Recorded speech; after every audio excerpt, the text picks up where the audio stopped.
Bismillahirrahmanirrahim. Assalamualaikum warahmatullahi wabarakatuh.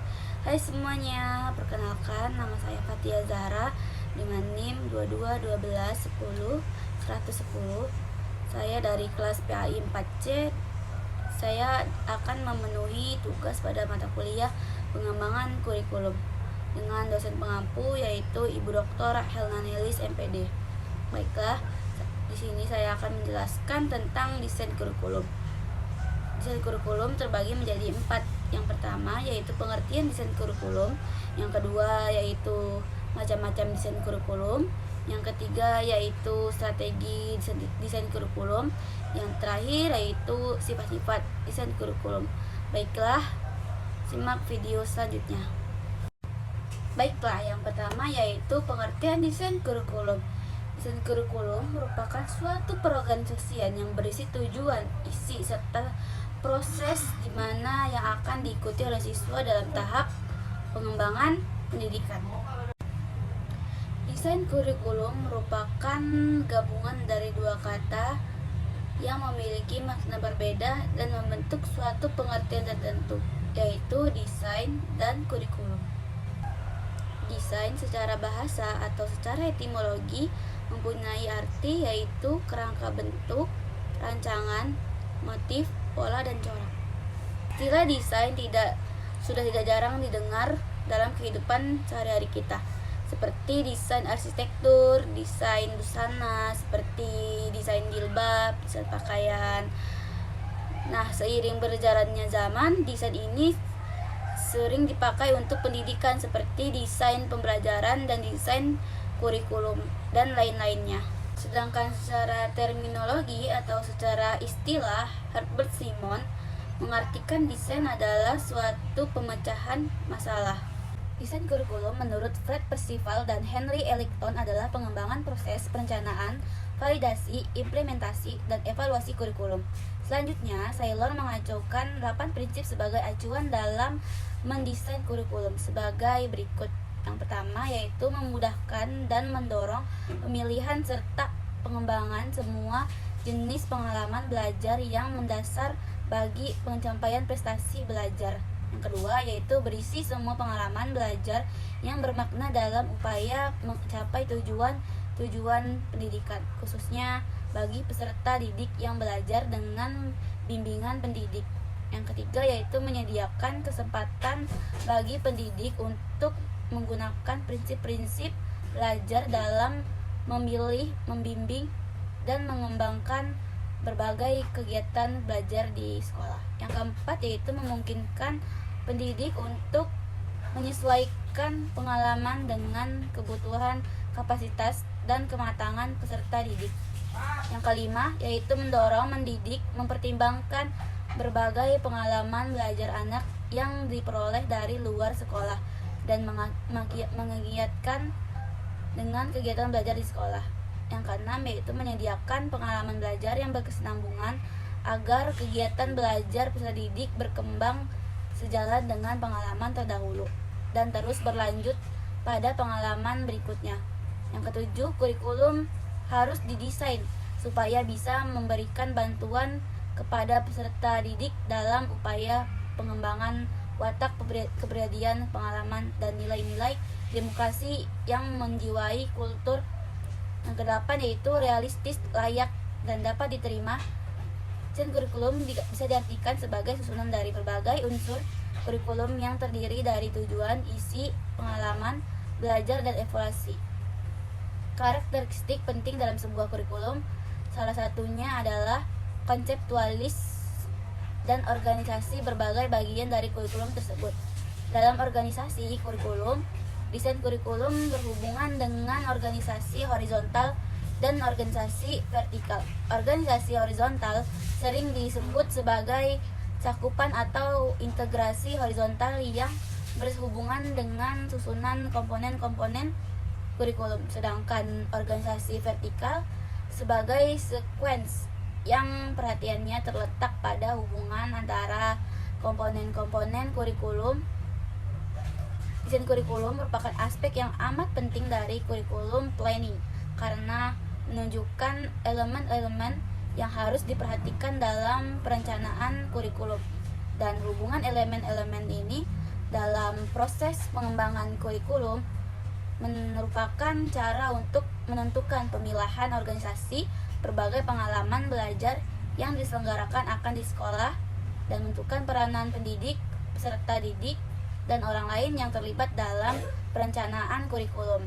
Inaya Sanjaya membagi 4 bagian desain kurikulum, yaitu yang pertama yaitu desain kurikulum disiplin ilmu. Desain kurikulum ini berpusat pada pengetahuan yang dirancang di dalam disiplin ilmu. Yang kedua yaitu desain berorientasi pada masyarakat. Langkah awal dalam desain ini yaitu menganalisis dan mendiagnosis kebutuhan dan satuan pendidikan. Yang ketiga yaitu desain kurikulum berorientasi pada siswa.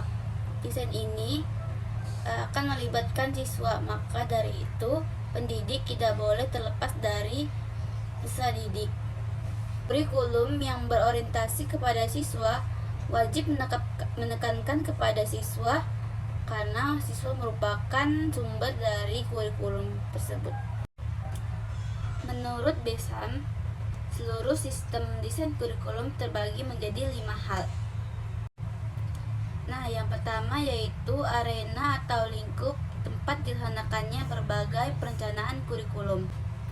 Yang kedua yaitu keterlibatan orang-orang dalam proses perencanaan desain kurikulum. Yang ketiga, tugas-tugas dan prosedur perencanaan desain kurikulum. Yang keempat, tugas-tugas dan prosedur implementasi kurikulum. Dan yang kelima yaitu tugas-tugas dan prosedur evaluasi perencanaan desain kurikulum. Desain kurikulum terbagi menjadi 2 dimensi. Yang pertama, substansi, yaitu unsur-unsur dari organisasi yang mendapat dukungan dari kurikulum tertulis. Yang kedua, model perorganisasian dan proses-proses pengajaran. Baiklah, selanjutnya kita akan membahas tentang macam-macam desain kurikulum. Baik, selanjutnya saya akan membahas tentang macam-macam desain kurikulum. Yang pertama yaitu subject centered design. Desain ini berpusat pada mata pelajaran yang akan difokuskan pada sekolah-sekolah. Yang kedua yaitu learner centered design. Desain ini berpusat pada pembelajaran. Nah, yang terakhir adalah problem centered design. Desain ini berpusat pada permasalahan. Baik, selanjutnya saya akan membahas tentang strategi desain kurikulum. Strategi pengembangan kurikulum sebagai suatu hal yang sangat penting diperlukan agar kurikulum yang dikembangkan betul-betul berkualitas. Strategi pengembangan desain kurikulum adalah proses adopsi bahan kurikulum yang tentunya bisa berasal dari mana saja, sehingga bahan yang diperoleh bervariasi tergantung siapa yang memperoleh dan dari mana bahan tersebut diperoleh. Dengan ketentuan satu, apabila penyeleksian dilakukan untuk diri kita sendiri, maka dilakukan secara informal walaupun prosesnya tetap secara sistematis. Didokumentasikan pada setiap langkah dan dicekkan oleh orang lain serta dapat dipertanggungjawabkan. 2. Apabila penyelesaian untuk orang lain, maka proses tersebut dilakukan secara formal dan tentunya dengan tahap-tahapan tertentu yang dapat dipertanggungjawabkan. Adapun proses tahapan yang dilakukan untuk strategi pengembangan desain kurikulum antara lain sebagai berikut. Yang pertama yaitu identifikasi kebutuhan pemilihan bahan hendaknya dilakukan oleh tim penyeleksi.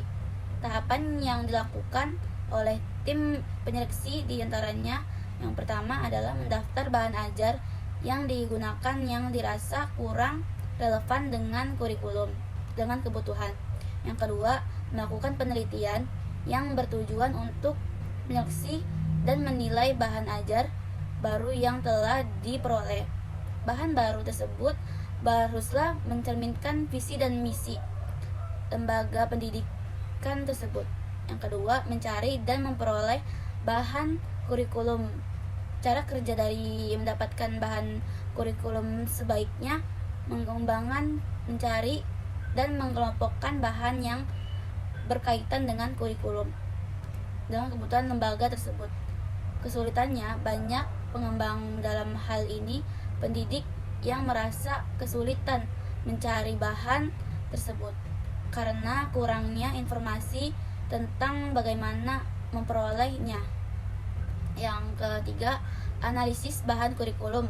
Analisis adalah suatu kegiatan yang dalam hal ini memisahkan berbagai bahan materi menjadi bagian-bagian kecil untuk kemudian diuji tiap bagian itu, serta apakah berkaitan satu sama lain atau tidak.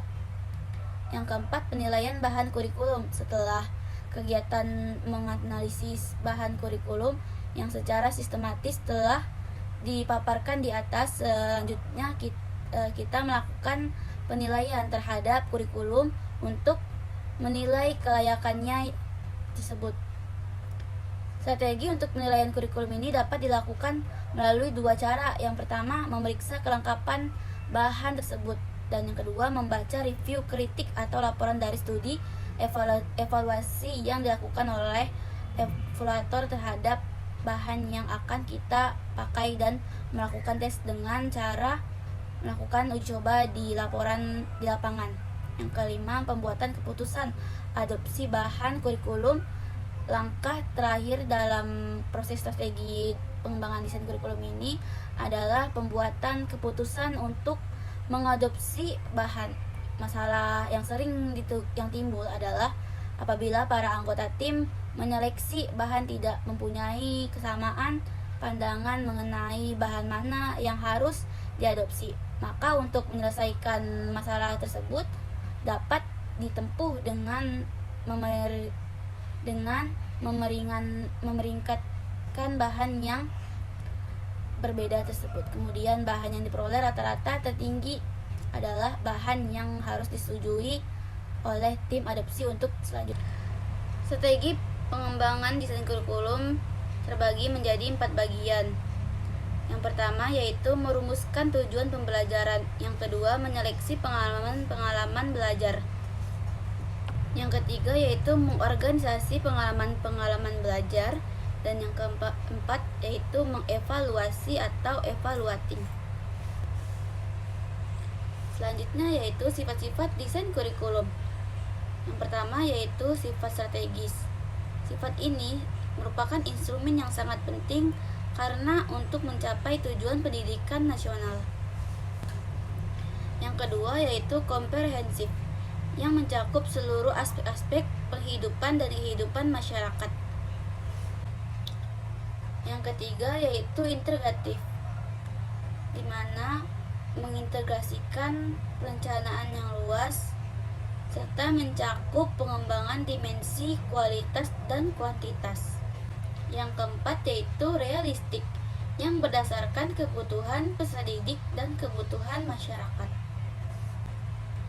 Yang kelima yaitu humanistik, menitik beratkan pada sumber daya manusia, baik kuantitatif maupun kualitatif. Yang keenam yaitu futuristik, yang mengacu ke depan demi masyarakat yang lebih maju. Yang ketujuh yaitu merupakan bagian integral yang mendukung manajemen pendidikan secara sistematik.